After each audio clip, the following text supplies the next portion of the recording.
నేను వ్యక్తిగతంగా నా చదువులన్నీ హాస్టల్లో చదువుకున్నాను. నాకు సమాజం పట్ల కొంచెం అవగాహన అనేది కూడా కాస్త తక్కువ. నా చదువు ముగించుకున్న తర్వాత నేను సాయిబాబా అంటే వేరే కులస్తులు నాతో పేషెంట్ డైరెక్ట్గా మాట్లాడడం అయితే నేను గమనించాను. సార్, మా కులస్తులు గవర్నర్లు హాస్పిటల్ కట్టబోతున్నారు, మేము అక్కడ పోతాం అంటే ప్రతి వ్యాపారంలో కావచ్చు, హాస్పిటల్లో కావచ్చు, వ్యాపారంలో కావచ్చు, సమాజంలో ఎవరైతే వాళ్ళ కులాలను నేను డివైడ్ చేసుకొని వాళ్ళ డెవలప్మెంట్ అనేది చూసుకుంటూ పోతున్నారు. అది నేను బాగా గమనించాను. నేనైతే నేను చూడలేదు. కొన్ని కులాలు బాగా గమనించాను. నేను మా వాళ్ళు అనేది నేను బాగా విన్నాను, కానీ మన వాళ్ళలో నేను ఎప్పుడు ఆ మాట వినలేదు. ఇది నా పర్సనల్, నేను దీన్ని ఎక్కువగా మాట్లాడలేదు. కానీ అలాంటి యూనిటీ, అలాంటి కోఆపరేషన్ మనం అందరం చేసుకోవాలా. మన వ్యాపారాలు ఏమున్నా కానీ మన వాళ్ళు అనేది మనలో పడాలా. మనమందరూ డెవలప్ కావాలా. మన కుటుంబాలు, మన పిల్లలు, మన రాజకీయంలో కావచ్చు, ఏ స్థాయిలో కావచ్చు, మన కులంలో ఎక్కువగా యూనిటీ అనేది ఒకపట్టణం నుంచి ఒక 15 మంది యువకులు వచ్చారు. సోమవారం శ్రీ కృష్ణదేవరాయల యొక్క జయంతి ఉంది సార్. పనిచేసే వ్యక్తి కావాలి.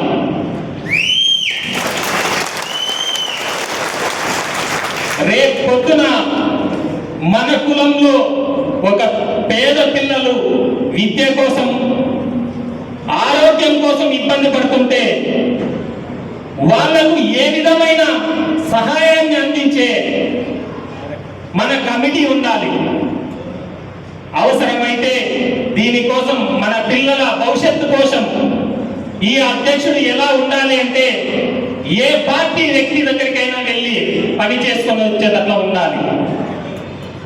ముఖ్యంగా పార్టీలకు అతీతంగా ఈరోజు నేను ఇంకో పార్టీలో ఉండొచ్చు, ఇంకో పార్టీలో ఉండొచ్చు, వేరే పార్టీలో ఉండొచ్చు, కానీ మన సమస్య వస్తే అందరము ఒక తాటిపైకి వచ్చి పనిచేసే వ్యక్తి కావాలి. అలాంటి వ్యక్తి అయితేనే మన భవిష్యత్తు తరాలకు కానీ మంచి చేయగలం. ఖచ్చితంగా మనమంతా ఏకతాటపై నడిచే వ్యక్తిని ఎన్నుకొని భవిష్యత్తులో ఇంకా మంచి నిర్ణయాలు, మన పిల్లల భవిష్యత్తు కోసం మంచి నిర్ణయాలు మన కమిటీ తీసుకోవాలని కోరుకుంటూ ఈ అవకాశం ఇచ్చిన మీ అందరికీ పేరు పేరున ధన్యవాదాలు తెలియజేసుకుంటున్నాను. ఇంతమంది చేరిక కారణమైనారో వాళ్ళకు నేను కృతజ్ఞతలు తెలుపుతాను. 20 ఏళ్ళ తర్వాత ఇంతమంది జనాన్ని చూస్తాను, కడుపు నిండిపోతాను. అందరూ ఎవరైనా ఉండొచ్చు, మనలో విభేదాలు ఉండొచ్చు, ఇంకోటి ఉండొచ్చు, కానీ ఇంతమంది ప్రజలు ఒకసారి కలిసినామంటే దానికి కారణం మాత్రము ఈరోజు మేము ఎన్నికైతాము, మేము ఉంటాము, మేము చేస్తామని ఒక ఇద్దరేమో ముందుకు వచ్చినారు. వాళ్ళకి నేను థ్యాంక్స్ చెప్తాను. వాళ్ళకు సపోర్ట్ చేయాలనే ఉద్దేశంతో కొంతమంది వచ్చిండొచ్చు, లేదా వాళ్ళ ఐదారేమో మేము పోటీలో ఉండొచ్చు అని కొంతమంది వచ్చిండొచ్చు. ఏ విధమైన వాతావరణమైనా ఆ పోటీ వాతావరణం కానీ మనుషుల్లో మేమంతా రావాలా, ఇక్కడ మేము ఉండాలా, పోటీ చేయాలో లేదా వ్యతిరేకించాలో సపోర్ట్ చేయాలనో ఏదో ఒక అభిప్రాయంతో ఇంతమంది కలిసేదానికైతే కారణమైనందుకు వాళ్ళకి నా థ్యాంక్స్. అలాగే ఇప్పుడు నేను చెప్పేది ఏమంటే మనం 40 వాళ్ళు కలుద్దాం, ఒక కమిటీని ఏర్పాటు చేద్దాం. రూల్సా లేకపోతే వాళ్ళకు ఒక కాల పరిమితి విధించండి, వాళ్ళకు పని అప్పనిచ్చండి. ఇప్పుడు మీకు చెప్పిన డేటా సేకరణ పెద్దన్న చెప్పినారు, ఇది నిజంగా చాలా మంచి పద్ధతి. ఇది మేము గతంలో ఒక రాజకీయ పార్టీలో ఈ పని చేసినాం, పల్లె తిరిగినాం, వార్డు తిరిగినాం, ఆల్రెడీ డేటా అంతా సేకరించి ఒక పార్టీ కోసం పని చేసినాం. ఈరోజు కులం కోసం మీరు ఆ పని చేయాలని చెప్పినారే, చాలా థ్యాంక్స్ అన్న పెద్దన్న. ఆ డేటా అనేది ఖచ్చితంగా సేకరించాలా.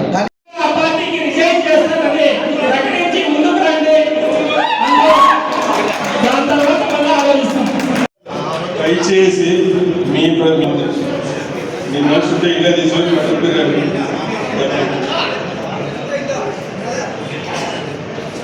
శ్రీరాములు గారిని ఎన్నిక చేయడం జరిగింది.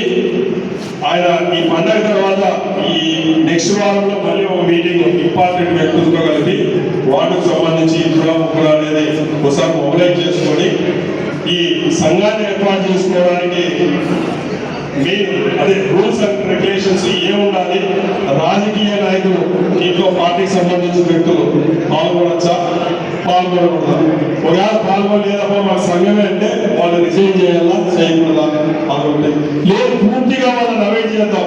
ఏ పార్టీకి సంబంధించిన వ్యక్తులు గ్రూపులు ఏదున్నా పార్టీకి సంబంధించిన వ్యక్తులను మాత్రమే ఈ కమిటీలో ప్రాతినిధ్యం ఉండాలి.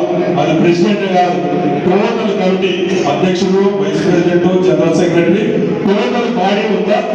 రాజకీయానికి సంబంధం లేని వ్యక్తులు పాల్గొనాలా, లేదా రాజకీయాలకు ఉన్న పర్లేదు దీంట్లో యాక్టివ్గా ఉండాలని తీసుకుందామనే నిర్ణయం వాళ్ళు తీసుకుంటారు. ఆ నిర్ణయం ప్రకారం మనం ముందుకు నడచాల్సి ఉంటుంది. దయచేసి నేనేదో బొమ్మలేని నడుచుకోలే ఆడిసి గోడ చేసి ఉన్న మర్యాదని కాపాడుకుందాము. అందరూ యూనిట్గా పోదాము. దీంట్లో వచ్చిందేం లేదు. మీరందరూ ఎవరిని కోరుకొని ఓటింగ్ పెడదామా, ఇవన్నీ ఆ మహిళలు తీసుకుందాం. ఓటింగ్ ఉండాలా, ఆ ఓటింగ్ ఉండడానికి ఎవరెవరికి ఓట్లు ఇవ్వాలా, మెంబర్షిప్ ఉండే వ్యక్తికి ఓట్లు ఇవ్వాలా. బయట దయచేసి ఎందుకంటే ఇప్పుడు పులివెందుల కొన్ని ఓకే వాళ్ళు ఇక్కడే ఉంటే సంతోషం. హ్యాపీ. ఆ రోజు ఏదైనా ఉన్నా బయట వ్యక్తులు అంటే వేరే కాన్స్టిట్యూన్సీకి సంబంధించిన వ్యక్తులు కాకుండా, ఎందుకంటే సపోర్ట్ కాగా మోడల్గా వచ్చిన పరాజనం లేదు. ఈ రోజు ఏం తప్పలేదు. ఆ రోజు ఓటింగ్ కానీ ఏ నిర్ణయం పెద్దలు తీసుకునే నిర్ణయానికి ఓన్లీ ఈ టౌన్కి సంబంధించిన వ్యక్తుల, ఇది కూడా కమిటీ నియోజకవర్గ పరిధిలో కమిటీ చేద్దామా, ధర్మవరానికి సంబంధించిన పట్టణానికి సంబంధించిన కమిటీ చేస్తామా. వివిధ రకాల అభిప్రాయాలు ఉన్నాయి. కొంతమంది నియోజకవర్గానికి అంతా వేద్దామంటున్నారు. నియోజకవర్గానికి అంతా వేయాలన్నప్పుడు అన్ని మండలాల్లో ఏ విలేజ్లో మన కులస్తులు ఉన్నారో వాళ్ళని కూడా మనం పిలుచుకోవాలి. ఆ కమిటీలో వాళ్ళకు కూడా స్థానం ఇవ్వాల్సి ఉంటుంది. వాళ్ళ ప్రాతినిధ్యం పొందిన ఆ మండలంలో ఏదైనా చేయాలని కార్యక్రమాలు అంటే వాళ్ళని ముందర పెట్టి కార్యక్రమాలు చేయాల్సిన పరిస్థితి ఉంటుంది. కాబట్టి ఇవన్నీ ఒకసారి డిస్కస్ చేసుకొని మళ్ళీ ఒకసారి మీటింగ్ చేసుకొని దాని తర్వాత ఓటింగ్ గా ఏమి అనేది పెద్దలు నిర్ణయిస్తారు. దాని ప్రకారం మనం నడుచుకోవాలని మీ అందరికీ మనస్ఫూర్తిగా నేను కోరుకుంటున్నాను. ఈ సమావేశాన్ని దయచేసి ఇంతకు ముగిస్తుంది.